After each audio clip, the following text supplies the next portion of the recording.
So I've learned about survival by accident in the Himalayan mountains in Nepal. This was probably one of the most dangerous bridges I ever crossed. But at the time when I was on that bridge, all I could think of was like, I just want to fall down. I don't want anymore. I'm done. This bridge also marked the beginning of surviving myself in Nepal. My name is Olivia. I'm a designer, and this is my story. About 2.5 years ago, I was sitting in the office, and I was working on a more or less interesting project when this wonderful image popped up in my head. I saw myself hiking in the Himalayas.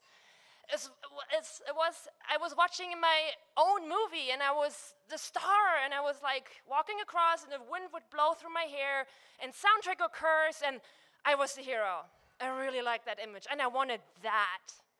At the same time, I got really annoyed with that monkey sitting on my back, chattering in my ear, trying to get attention, making me worried about all kinds of stuff. And I figured maybe this voice would stop talking to me when I listened to it for in a period, amount of time.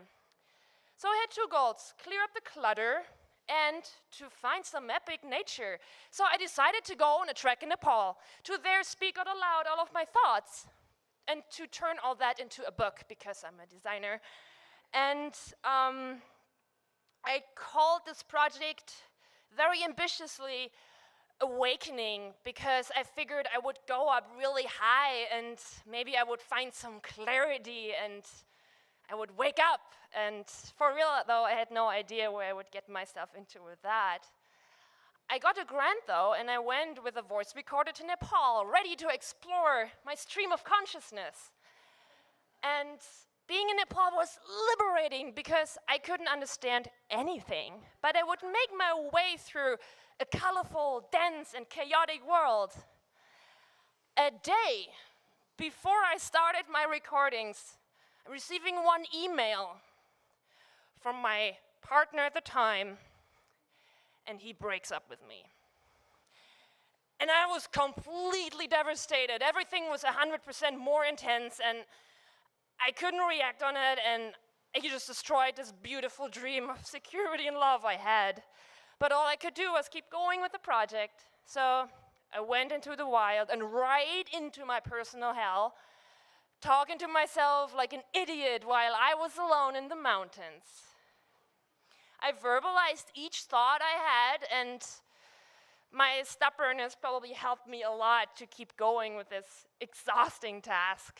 I found, though, glory in distraction above 13,000 feet, because the lack of oxygen makes you dizzy and drunk. And there was so much snow, and it looked like clarity. It was in front of me, but I was determined to never stop talking. And all these thoughts felt like haze I could barely see through. And the worst, I would not just think about my relationship and stuff, I would say it to myself, remind myself, and I would just cry for 5 minutes and over and over and over again. I ended up finding more peace watching Sherpas cooking rice and kale and lentils than being alone, because I was not alone, I was with me. And that was that.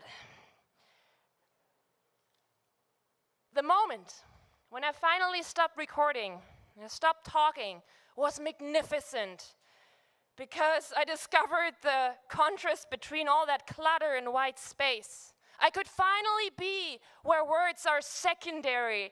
I could be where I would not constantly analyze, evaluate, and edit myself.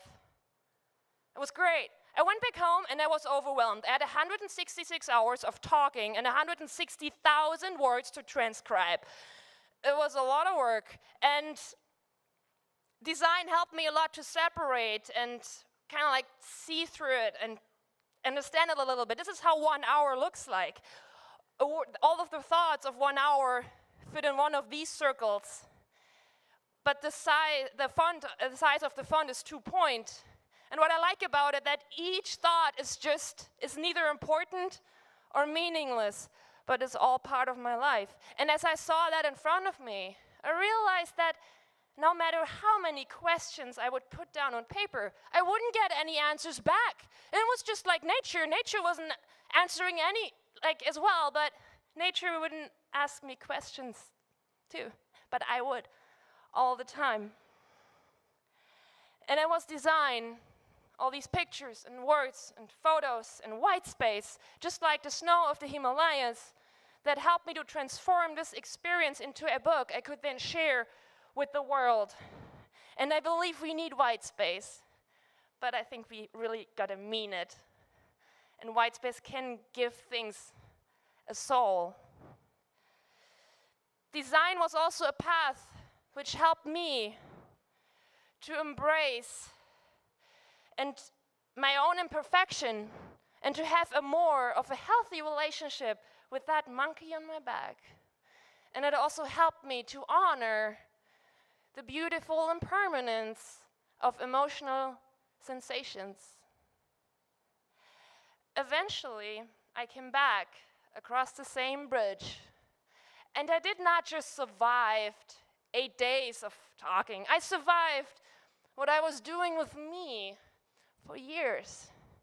And that silence felt like freedom, similar to the breeze blowing across the crisp and white snow. Life is good. Thank you, guys.